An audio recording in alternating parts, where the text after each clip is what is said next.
COVID-19 and Employment Insurance and Analysis by Mila, Haniel, Chino, Andrew, Yilin, and Lin. Public Economic Issue and Phenomena.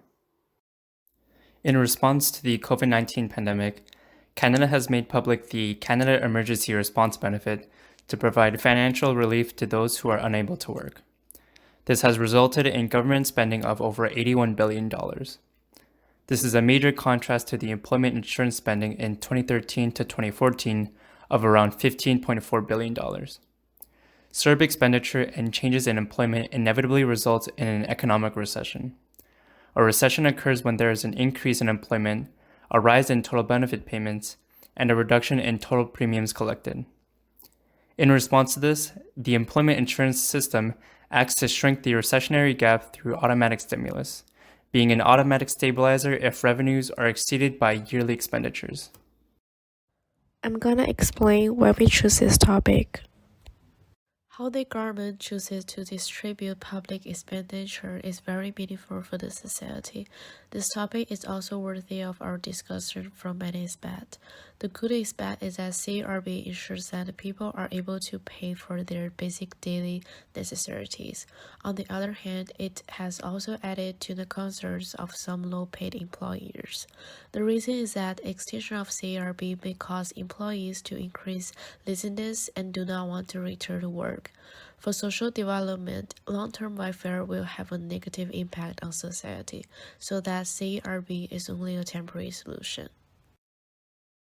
Existing policies and programs. The ongoing pandemic has created mass unemployment in Canada.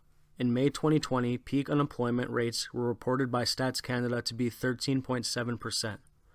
In anticipation of combating further economic consequences, newly created federal aid policies were implemented, the most notable being the Canada Emergency Response Benefit. Since the conclusion of CERB's eligibility period, the employment insurance program has become the staple for tackling ongoing negative repercussions. EI has been a benefit for supporting those who have lost their jobs through no fault of their own. EI has positive effects during recessions and accompanying mass layoffs, as it can temporarily replace part of a laid-off worker's lost income. Furthermore, EI can protect unemployed workers from depleting their savings and encourage the replacement income to be reinvigorated into the economy.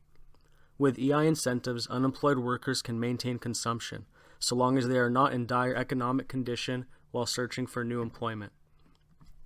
On the contrary, there are negative effects. Lengthened unemployment spells due to the preference of unemployment benefits over job salary can occur.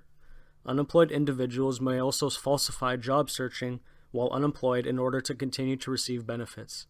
These negative effects have been amplified during the pandemic, carrying the potential for larger scale damage.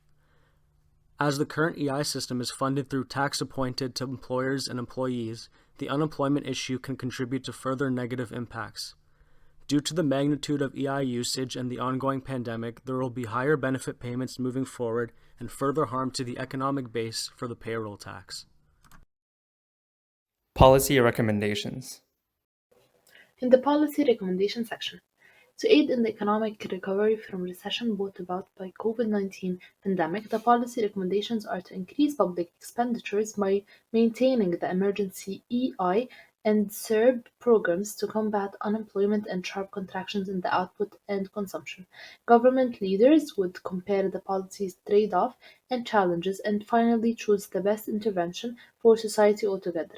The increasing benefit will provide relief in the meantime to the labor force that Canada needs to stabilize the growth in its economy in the next 10 years.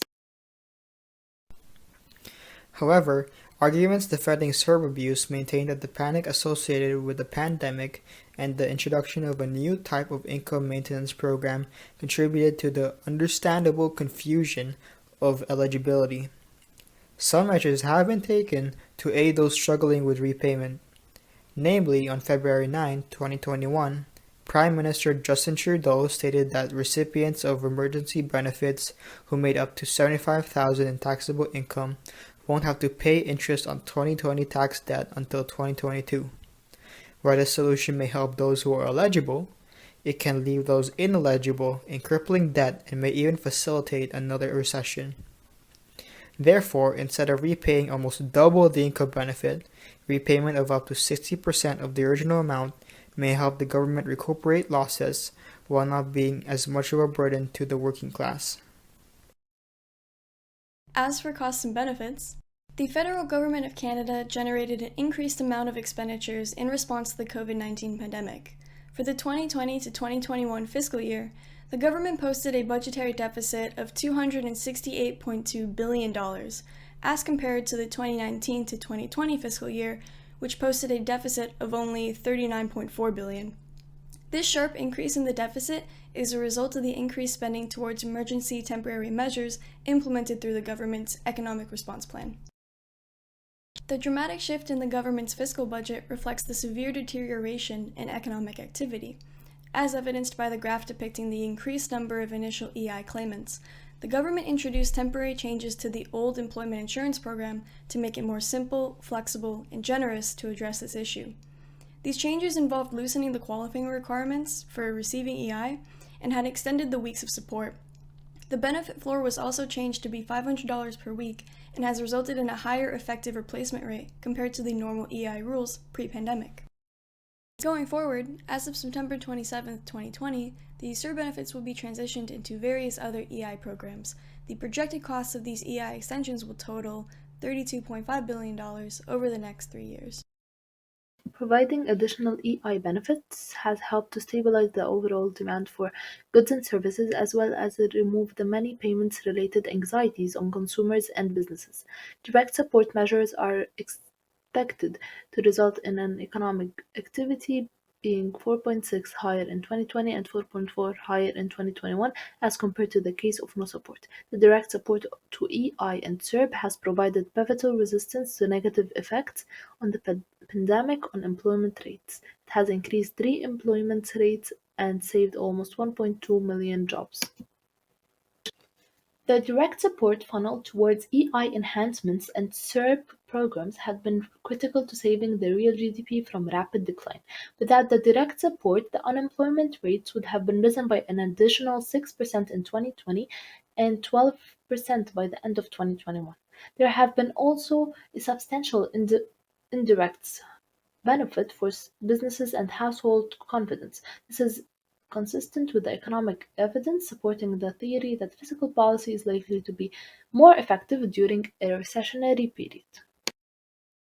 Conclusion. We propose keeping the enhancements to Canada's EI program, as it has been proven to be effective in combating sharp economic recessions and covers previously overlooked types of employment. Further, additional support will be required to help guard against the negative impacts of resurgent waves of the pandemic on employment.